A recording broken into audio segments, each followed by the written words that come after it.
Hi guys! Vi do il benvenuto in questo nuovo video. Sono le 8 di sera, ho già cenato, ma avevo troppa voglia di andare a farmi un volo, anche perché oggi è la giornata più calda dell'anno fino ad adesso. Fa davvero caldo, 8 ore di fabbrica sono state davvero difficili. Adesso vado a prendermi un po' di fresco e vi porto con me, anche se non sentirete il fresco e la goduria. Oggi l'erba in decollo è un po' altina, un po' tanto altina, ma vediamo se riusciamo a non inciampare.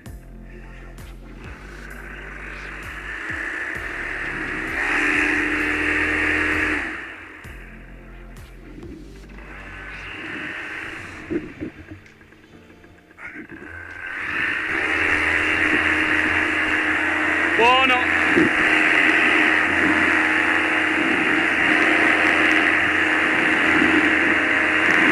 Siamo per aria!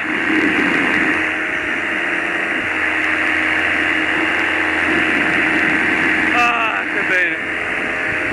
Dietro di me dovrebbe esserci la GoPro Max attaccata al Facecam.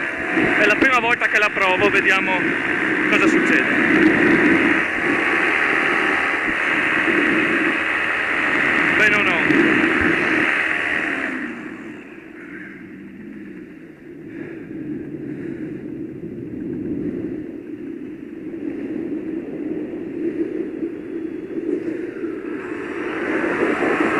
Ah!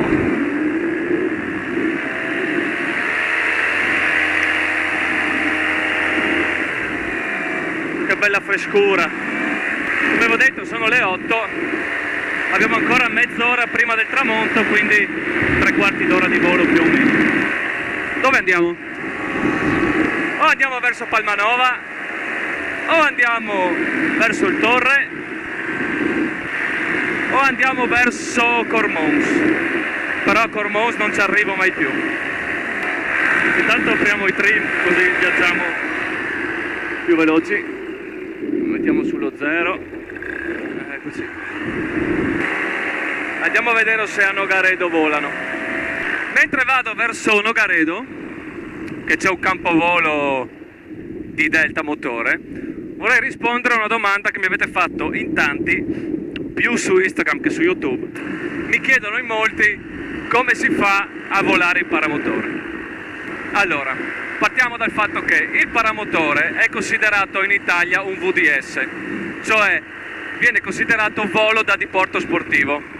Puoi volare per divertimento, per sport, come attività ricreativa, non puoi farlo per scopi di lucro. Il nostro tipo di volo e la nostra disciplina, diciamo, è regolamentata dal DPR 133 del ottobre 2010 e l'Aeroclub è l'ente che gestisce il tutto, l'Aeroclub Italia. Comunque qui oggi non c'è nessuno che vola. Passaggio sulla pista, vi saluto, gli hangar sono chiusi. Per poter volare quindi serve un brevetto. Il brevetto viene rilasciato dopo aver fatto un corso in una scuola certificata dall'Aeroclub Italia. Io vi lascio il link qui sotto delle scuole di VDS che ci sono in Italia, sono divise per regioni.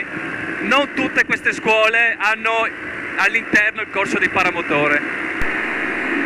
Ora qui stiamo attraversando questa pista e ci passiamo al centro molto alti. Perché si fa questo? Perché sulla pista, se atterrano o decollano, al centro sono comunque già a terra e quindi siamo in una zona sicura. Vi iscrivete alla scuola e comincia il corso. Il corso si divide in parte pratica e in parte teorica. Nella parte teorica imparerete nozioni di aerodinamica, come funziona un'ala per esempio, perché quello che abbiamo noi sopra la testa è un'ala, non è rigida come quella degli aerei, ma è sempre un'ala. Imparerete nozioni di meteorologia, che sono fondamentali per poter volare in sicurezza.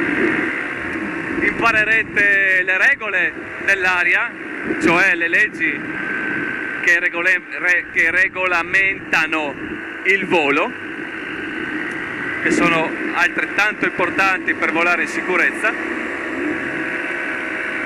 E poi ci sarà la parte pratica, che è quella anche più divertente, ovviamente. Quello, per esempio, non è un buon compagno di volo, è molto lontano, ma molto lontano, si parla di più di 100 km sicuri, e per ora in aria, vi dirò, si sta davvero da Dio.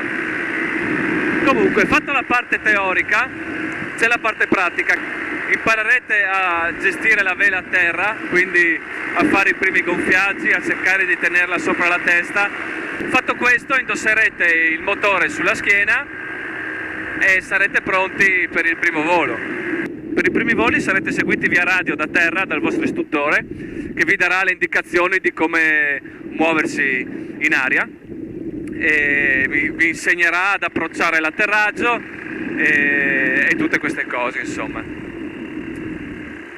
Il che, dopo tutto questo, sarete pronti per eseguire l'esame, che ovviamente sarà una parte teorica con dei quiz e una parte pratica in cui farete un decollo, qualche manovra in volo, qualche virata, per vedere se avete il controllo della vela, e poi l'atterraggio.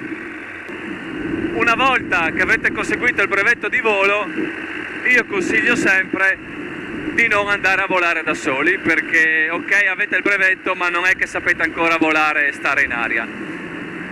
All'inizio è molto raccomandato volare insieme a qualcuno che già vola da molti anni e che ha più esperienza di voi, in modo da gestire insieme le situazioni che possono capitare in volo, da poter valutare insieme le condizioni meteorologiche prima del decollo, perché la meteorologia è veramente fondamentale per questo sport ed è molto importante acquisire questa sensibilità di valutazione delle condizioni meteorologiche. Per fare il corso, certe scuole vi noleggiano l'attrezzatura, certe scuole invece vi richiedono di arrivare già con la propria attrezzatura di volo, il che ha i suoi pro e i suoi contro. Acquistare un'attrezzatura di volo quando di volo non ne sapete ancora niente è davvero molto difficile, perché ci sono un sacco di variabili, perché non sapete ancora il tipo di volo che vorrete andare a fare.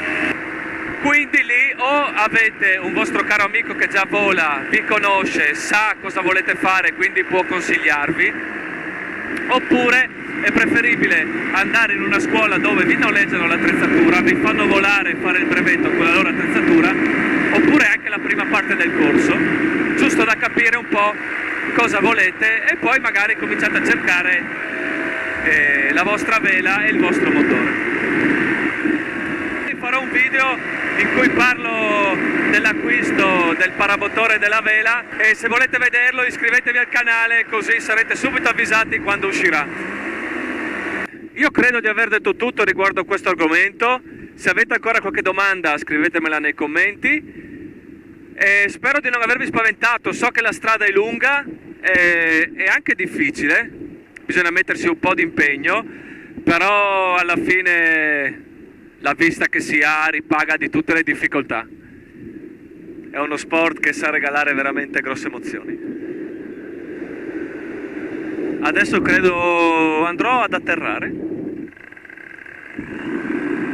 perché fra quello e quello